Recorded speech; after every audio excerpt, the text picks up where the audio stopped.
Салам, менин атым Камила. Менин азыркы келбетимди көрүп, мурда бет түзүлүшүм башкача болчу десем ишенбешиңер мүмкүн. Ооба, бетим кыйшак болчу. Тиштенүүм туура эмес болгондуктан. Азыр болсо ал оңолгон. Бирок туугандарым менен мамилем, ден соолугум бузулган. Мен кичинекей кезимде ата-энем менен аварияга учурагам. Апам каза болуп калган. Атам бул нерсени эптеп жеңип чыккан. Мени чоңойтуш керек деп эле өзүн колго алган. Аварияда менин бетим катуу жабыркаган. Врачтар бетимди жамачылап тигип чыгышкан десем болот. Чоңойгон сайын шрамдар кетип калган. Бирок тиштенүүм туура эмес болуп оңолгон жок. Тиштерим орсоюп, Warcraft'тагы Оскалдыкындай эле болуп калды. Азууларым кыйшыйып, күлсөм эч жарашчу эмес. Анын үстүнө жагым да кыйшак. Кичинекей балдар мени көрсө коркуп ыйлашчу. Чоңдор болсо кечке жалдырап карашчу. Башында мунун баарын түшүнчү эмесмин. Кийин анан түшүнүп, көп күлбөй, өзүмдү кармап калдым. Күлсөм дагы оозумду жаап күлчүмүн. Бирок бул деле бир кызыктуудай көрүнчү. Бул нерсенин плюстары деле бар болчу. Хэллоуинде көп убара болчу эмесмин. Зомбинин костюмун кийип туруп, тишимди кызылга боеп алчумун. Элдин баары коркуп жатып калчу. Атам бул нерсеге маани берип, экөөбүз врачка бардык. Врач менин жагымды көрүп, мындай тиштенүү менен брекетти эң аз дегенде 7 жыл тагынышым керек деди. Эмне кылмак элем? Мен брекет тагынып баштадым. Ал менен анча монстр болчу эмесмин.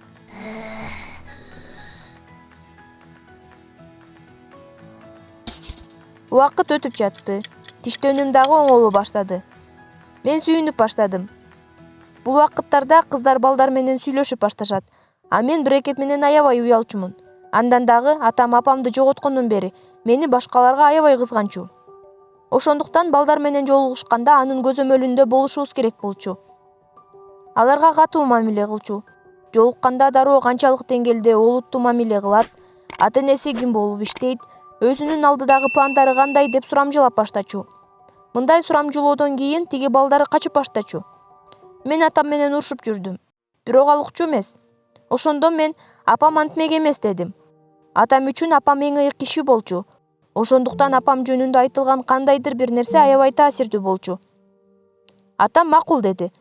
Бирок өбүшүү тууралуу бир намек дагы боло турган болсо, сен менин кызым эмессиң деди.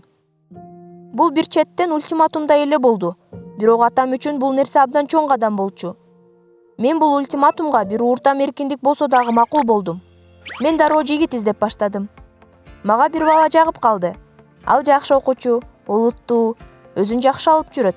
Жакшы күйөө болору дароо көрүнүп турат. Ал өзүн галанттуу алып жүрөт. Мага ошонусу дагы аябай жакчу. Бир жолу биз экөөбүз жакшы көргөн кафеде отурганбыз. Мен бир нерсени айтып берип жаткам. Ал болсо күлүп коюп, мени угуп отурган. Мен айтып берип жатып салат дагы жеп алгам. Салат жалбырагы тишиме тыгылып калыптыр. Мен болсо байкабай калыптырмын. Арген бул нерсени байкаптыр. Бирок джентльмен болгондуктан күлкүсүн кармап чыдап отуруптур. Мен болсо мен айтып берип жаткан окуя күлкүлүү болуп жатат деп, дагы катуураак үн менен айтып баштадым. Тиги тыгылып калган жалбырак мен сүйлөгөн сайын ар бери чайпалып жатыптыр. Арген чыдабай кетип каткырып жиберди. Анын дагы брекети бар экен. Мына ошон үчүн ал дайыма өзүн кармап жүрчү экен. Экөөбүздүн окшош жактарыбыз мен ойлогондон дагы көп болуп чыкты. Анын тиштенүүсү кичинесинен эле туура эмес болуп, брекет тагышыптыр. Аны мектепте шылдыңдашып, балдар менен мушташып, анан башка мектепке көчүп кетүүгө аргасыз болуптур. Ал жаңы мектепке келгенден кийин ушундай олуттуу болуп калыптыр. Ал менин брекетим бар болгонун билчү эмес экен. Менин тиштенүүм оңолуп калган үчүн мен брекетти оңой жашыра алчумун. Андан кийинки 3 саат сүйлөшүү жалаң брекет жөнүндө болду. Мен ошондо аны толугу менен сүйүп калганымды билдим. Атам менен тааныштырыш керек деп ойлодум. Атама аябай жакты. Ал экөө бири-бири менен бат эле тил табышып кетти. Арген атамдын бардык суроосуна жооп берди. Атам ал менен жолукканга макул болду. Бирок анын шарты күчүндө экенин айтты. Жада калса үйгө келе берсе болот деди. Менин бөлмөмө дагы. Бирок ал дароо такылдатпай кирип келчү.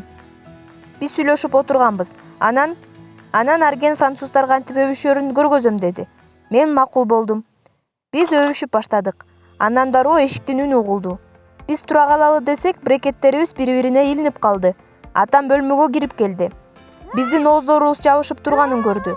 Камила, Камила деп кыйкырды. Мен колумду кыймылдатып бир нерсе сүйлөйүн деп жаттым. Бирок сырттан бизге тоскоол болбо деп жаткандай көрүндү окшойт. Атам дагы жинденип, бизге келип Аргенди желкеден алып эшик жакка тентек мышыкты ыргыткандай эле ыргытты. Ошондо бир нерсенин үнү угулду. Анан мага келип кыйкырып баштады. Ал ишенсе, мен аны тоготкон дагы жокмун. Ага эч ким мындай мамиле кылган эместигин айтып урушуп жатты. Мен болсо ыйлап отурдум. Ал чынында туура айтат. Свадьбага чейин чыдай турсам болот болчу. Эртеси күнү мен Аргенге эптеп чалдым. Ал аябай капа болуптур. Врачка барыптыр. Атам аны жулкулдатканда брекетинин бир нерсеси чыгып кетиптир. 1 жылдан берки прогресси артка кетиптир. Эми кайрадан оңдош керек экен. Бир топко чейин сүйлөбөй турду дагы.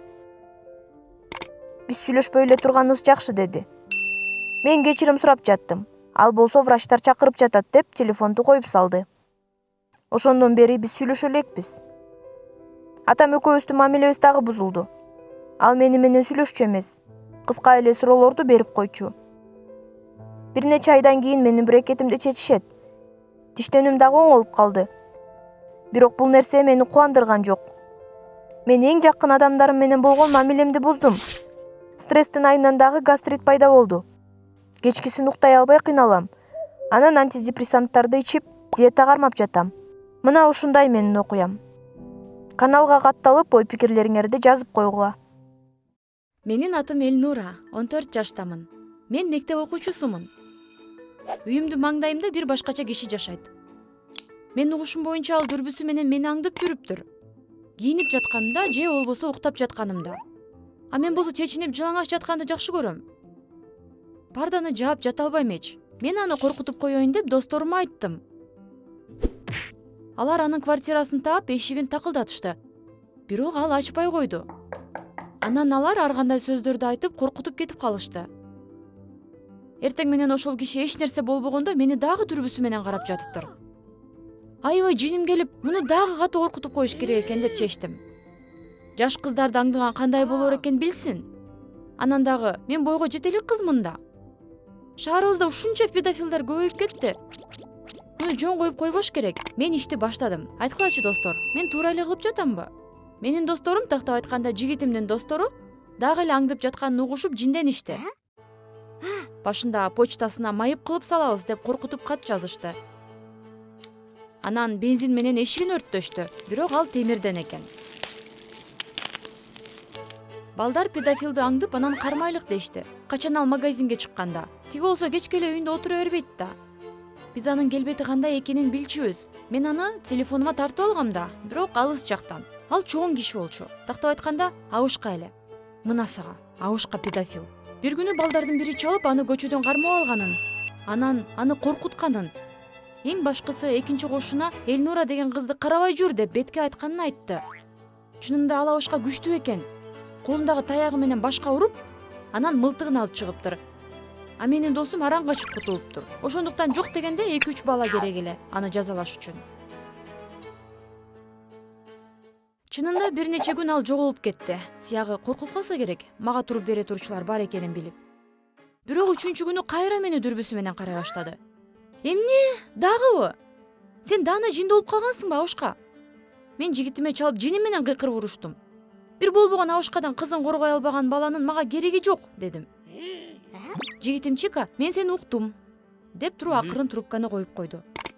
Нерв болгонумдан өзүмдүн бөлмөмдө жакшы жашай албай жаттым. Мен парданы жаап алсам деле болмок, бирок эмнеге жагам? Мен өзүмдүн үйүмдө кандай жүрөм өзүм билем да. Анысы деле бир күн бою кийимчен жүрөм. Жок дегенде үйдөн денемди эс алдырганга акым бар да. Бир нече күн бою педофилди аңдып, анан кармап, ушундай тепкилеп сабап салышты эле, ал больницага жатып калыптыр. А Чика болсо квартирасынын ачкычын алып калыптыр. Мен аныкына барып дүрбүнү алып келели дедим. Биз акырын квартирасына кирдик. Билгенде эле жөнөкөй экен. Дүрбү турган бөлмөгө кирдик. Ал болсо терезеде текчеси менен туруптур. Мен дүрбүдөн карадым. Баары 5 колдой көрүнөт экен. Бирок мен өзүмдүн бөлмөмдүн терезесин араң таптым. Дүрбүнү алып куржунума салып алдым. Бирок менин көңүлүм дубалда турган сүрөттөргө бурулду. Бул эмне? Бир дагы сүрөттө мен жокмун го? Баары бир кемпирдин сүрөттөрү экен. Токтосоңор, бул деген менин кошунам Гүлмира апа да. Ооба, дал ошол. эч бири бирине окшогон сүрөттөр. Биздин терезебиз жанаша турат да. Сүрөттөрдө күнү жана жазуулар бар экен. Алтыным Гүлмира, гүл менен кандай сулуусуң. Менин Гүлмирам, сен бүгүн менин жакшы көргөн көйнөгүмдү кийиптирсиң. О Гүлмира, кайгырбачы, андай сага жарашпайт. Гүлмира, сүйүктүүм, сен мени кечирер күн келер бекен. Гүлмира мышык менен ойноп жатат. Мен таштай болуп катып туруп калдым. Бул бөлмө жөнөкөй болгону менен сүйүү нуру чачырап турат экен. Текчеде сүрөт турган эле. Ал жерде Абышканын жана Гүлмира апанын жаш кези экен. Бир убактары булар аял күйөөсү окшойт. Анан ажырашып кетишкен го. Бул Абышка ушунчалык кыйын экен, ушул убакка чейин сүйүктүүсүнө туруктуу болуп жүргөн. Байкуш Абышка, мен эмне кылып салдым? Бирок мен эми билем, кантип экөөңү элдештиришти. Эгер силер мени колдосоңор, лайк басып каналга катталгыла жана комментарийге ой пикириңерди калтыргыла.